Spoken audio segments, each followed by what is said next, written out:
아직 시간.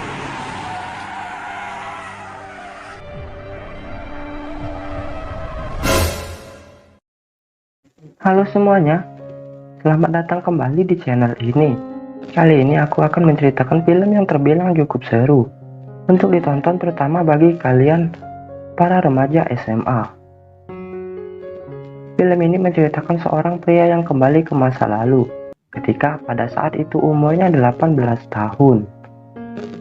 Tanpa berlama-lama, inilah filmnya.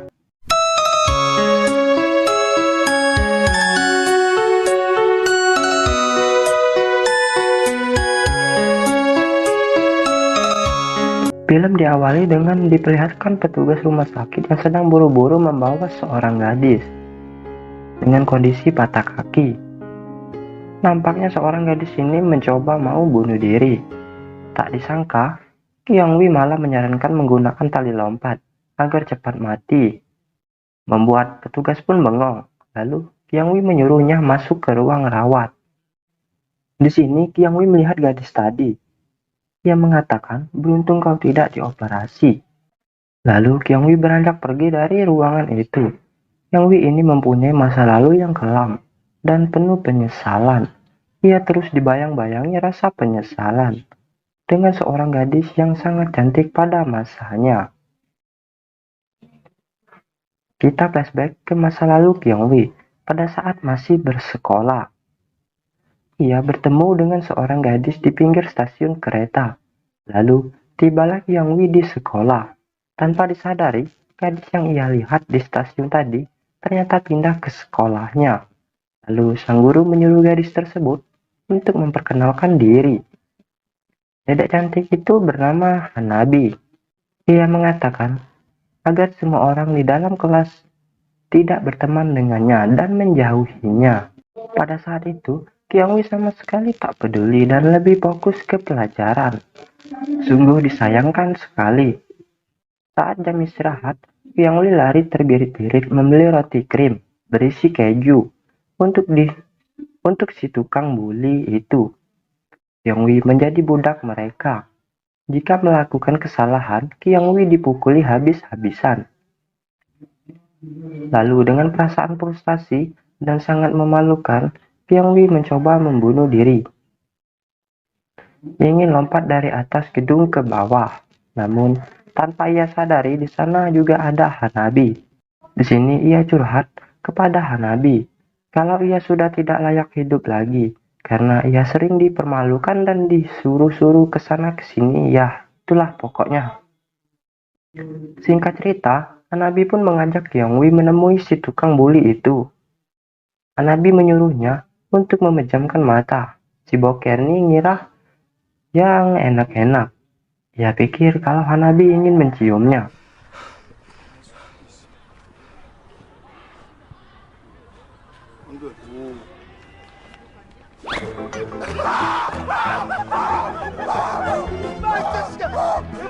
Ya, namun dugaannya itu tak sesuai ekspektasi. Ia malah lebih dipermalukan. Lalu Hanabi berlari menarik tangan Kyung Wi. Bla. Keesokan harinya, dari atas sekolahan, Kyung Wi malah membalas kebaikan Hanabi dengan melemparinya dengan telur. Karena ia dipaksa oleh boker, alias si tukang buli.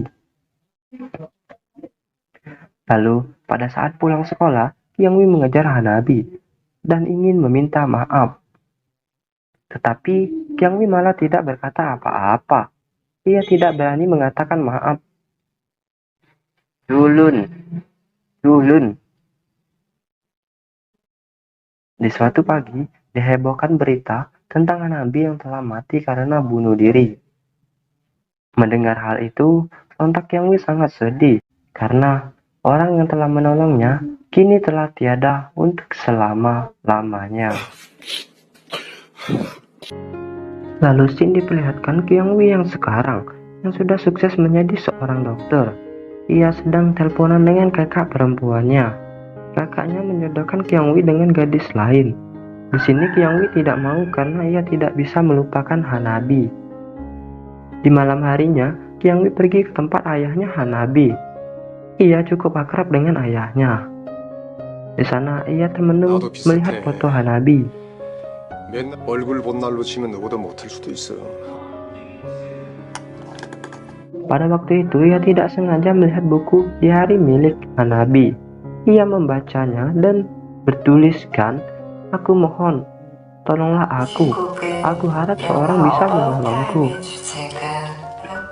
Kemudian terdengarlah suara misterius yang mengatakan, "Jika kau bisa menjelajahi waktu, kau akan kembali ke masa apa?" Yang Wei pun sontak menjawab, "Hanabi." Tak lama setelah itu ia melihat sosok dari dedek cantik, yaitu Hanabi yang ada di luar dan pergi. Ia kemudian mengejarnya sampai di sebuah gang. Ia kemudian memasuki ruang misterius mengikuti Hanabi.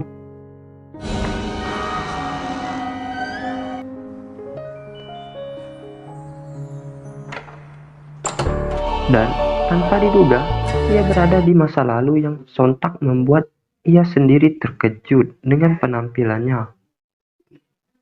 Namun justru ia sangat bahagia. Awalnya ia mengira kalau itu adalah sebuah halusinasi.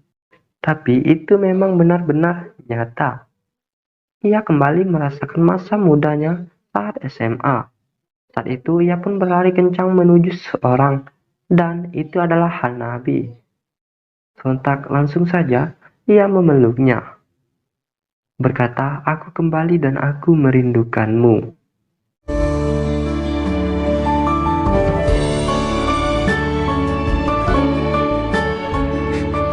꿈이야 살아있다. Namun Hanabi pada saat itu tidak percaya dan malah memukulinya. Ia menganggap kalau Qiang Wei hanya omong kosong.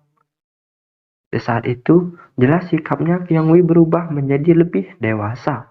Bahkan ia tidak takut lagi kepada Boker yang dulu sering membulinya. 아, 그래. 물 몰고 온 녀석. Di saat jam kedua, Hanabi mendapat teguran guru karena Hanabi tidur pada saat si bapak guru ini sedang ceramah. Di sini, sontak terlihat Qiang Wei membela Hanabi.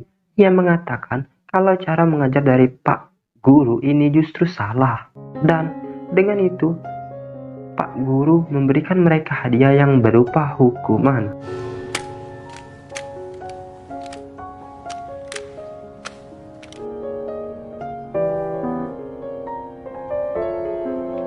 Di sini Qiang Wei ingin memberitahukan yang sebenarnya. Alasan Qiang Wei menolongnya, namun ia menahannya karena Hanabi jelas tidak akan percaya dan susah untuk didekati.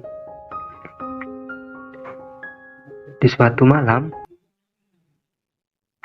ia membuka buku dari Hanabi yang terbawa dari masa depan. Ia membukanya serta membacanya. Ia mencari tahu apa penyebab dari kematian Hanabi. Tiba-tiba, tulisan di dalam buku itu hilang karena ditulis ulang oleh Hanabi. 미친 듯.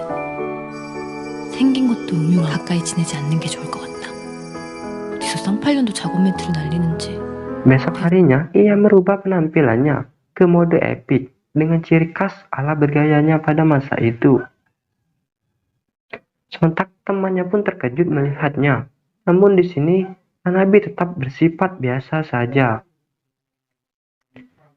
Singkat cerita, pulang sekolah Hanabi menemui seorang pria. Pria itu bernama Jiwok, kekasih temannya yang bernama Daan. Namun pria itu menolaknya. Ia justru mengatakan tidak lama lagi Daan akan mati. Dan orang-orang menyalahkan Hanabi atas musibah yang menimpa Daan. Diperlihatkan Hanabi masih SMP. Ia mengajak kedua temannya itu berkunjung ke suatu tempat. Dalam perjalanan mereka mengalami kecelakaan. Di antara mereka hanya Hanabi yang selamat. Sedangkan temannya Daan kritis pada saat ini, dan teman satu lagi meninggal dunia. Itulah yang membuat Hanabi merasa tertekan dan membuat ia terus dihantui rasa bersalah yang begitu mendalam. Kemudian Qiang Wei mengatakan terang-terangan kepada Hanabi bahwa ia akan ikut campur atas masalahnya, walaupun itu dilarang oleh Hanabi. Malam harinya, Hanabi terkejut melihat Jiwok ada di sana. Ternyata Qiang Wei berhasil menyadarkan Jiwok sehingga ia mau melihat pacarnya itu yang sedang terbaring koma. Setelah itu, Hanabi tidak sengaja melihat Qiang Wei yang diam-diam mengikuti Hanabi ke rumah sakit. Di sini Qiang Wei bicara, jika Hanabi ingin marah maka marahlah. Namun si Neng cantik ini mengucapkan terima kasih kepadanya karena sudah menyadarkan Jiwok. Di saat bersamaan, ayah Hanabi datang ke rumah sakit. Ia bilang kepada Hanabi untuk tidak menemui Daan lagi karena orang tua Daan yang tidak suka melihat Hanabi. Pada malam harinya, Qiang Wei menemui ayah Hanabi. Di sini Qiang Wei bicara, ia tahu kalau ia sibuk sehingga melupakan anaknya. Namun setidaknya beri waktu untuk Hanabi agar ia bisa merasa lebih tenang atas beban yang menimpa Hanabi. Keesokan harinya, Qiang Wei menyadari bahwa pada hari itu Hanabi ada di atap gedung sekolah. Di mana di hari itu juga Qiang Wei ingin bunuh diri. Namun digagalkan oleh Hanabi. Yang dimana sebenarnya Hanabi juga ingin bunuh diri pada hari itu. Namun, ia melihat Qiang Wei dan ia menyadarkannya. Di sini giliran Qiang Wei yang menasehati Hanabi dan menggagalkan ia untuk lompat ke bawah. 세상 천지 싸울 상대가 없어서 너 자신을 그렇게 못 살. 너만 보면 여기가 욱신거리고 아픈데.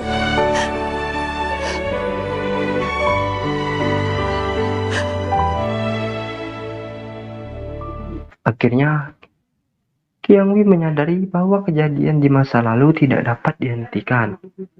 Namun, ia dapat mengubah aktornya. Singkat cerita, Qiang Wei dan Hanabi pun semakin dekat. Hanabi yang cuek dan bersikap dingin kini hatinya mulai luluh. Singkat cerita, mereka pun jalan-jalan menaiki sebuah kapal terlihat mereka sangat dekat. Namun tiba-tiba air tumpah dari atas mengenai Hanabi. Kemudian Hanabi menitipkan tasnya kepada Qiang Wei.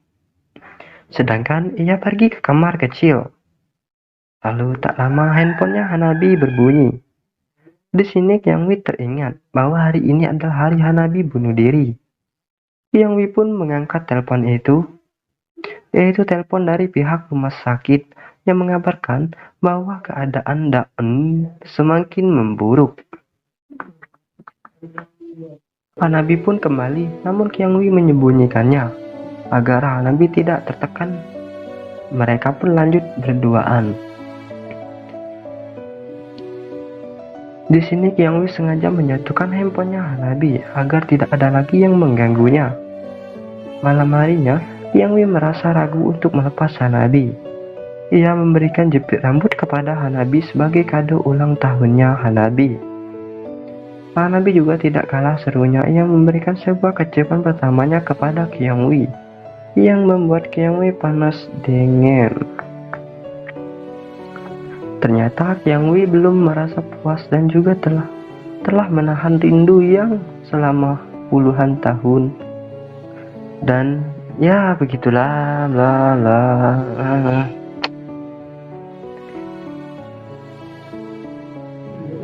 Lanjut. Pada suatu malam, Hanabi menerima telepon yang mengabarkan bahwa Daan telah meninggal. Di pagi harinya, Hanabi berkunjung ke rumah sakit dan begitulah membuat Hanabi semakin terpukul.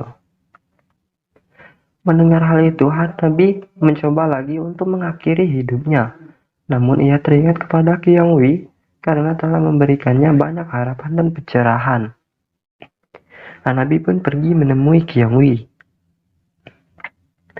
Namun di sini saat ia ingin menyeberang jalan, tiba-tiba mobil melaju kencang dari arah selatan dan bersiap menghantam Hanabi.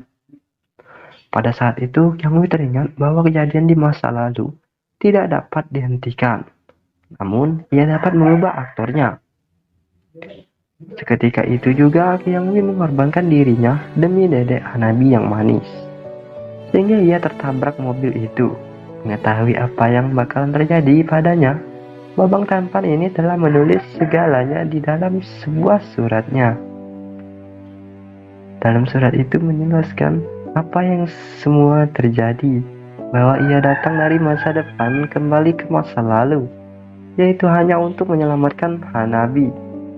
Ia berpesan kepada Hanabi untuk tetap hidup dan bahagia. 10 tahun berlalu, keadaan berubah sebaliknya. Justru Hanabila yang menjadi dokter sekarang nih. Sedangkan Kyangwi terbaring di ranjang rumah sakit. Namun Hanabi tetap ia menunggunya, bahkan ia merawatnya. Lalu Hanabi memberikan sebuah kecupan bibir dan beranjak pergi. Tak lama setelah itu terdengar suara misterius itu lagi. Terlihat di sini Kyangwi sudah sadar. Dan sungguh disayangkan, film pun tamat.